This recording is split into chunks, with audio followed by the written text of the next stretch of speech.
Poštovani gledaoci, dobroveče. Vi pratite informativni program Humane TV Plus Lapovo. Moje ime je Janko Ilić, a evo šta smo vam pripremili za današnji dan. Ja sam Dragan Bogosavljević i već 4 godine, 3 puta nedeljno, po 4 sata idem na mukotrpne hemodijalize. Moj život je trenutno uskraćen po mnogo čemu.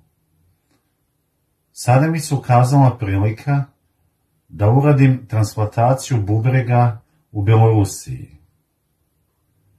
Za to mi je potrebno ogromnih 25.000 eura za mene i moju porodicu, koje moram da skupim samo za 24 dana. Apelujem i molim sve dobre ljude, ako mogu, da pošalju SMS sadržine 1494 na 3030 i time pomognu da ostvarim svoj san. Hvala vam puno. Dogodilo se na današnji dan. Na današnji dan 1920. godine u Kraljevini Srba, Hrvata i Slovenaca održani su prvi izbori za Ustavotvornu skupštinu. Isplatit ćemo 10.000 dinara svakom srednjoškolcu. Stanje u finansijama je dobro, rekao je predsjednik Republike Srbije Aleksandar Vučić za TV Pink. Istakao je da smo vratili nadu u život i sigurnost u Srbiju. Predsjednik Republike Srbije Aleksandar Vučić prisustvuje i obeležavanju početka radova na izgradnji brze saobraćajnice Slepčević-Badovinci.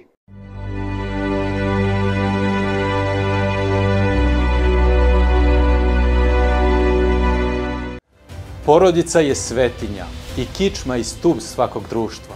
Stabilna i jaka Srbija omogućila je finansijsku pomoć i podršku porodicama, mladim bračnim parovima, trudnicama i porodiljama, deci. Dolaskom na vlast Srpske napredne stranke i predsjednika Vučića, Srbija je ekonomski oporavljena, a zatim ekonomski osnažena zemlja.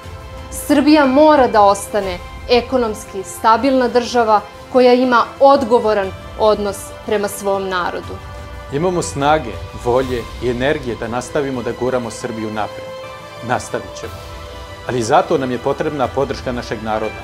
Zato ja vas pozivam da na izborima koji slede podržite listu Aleksandar Vučić, Srbija ne sme da stane.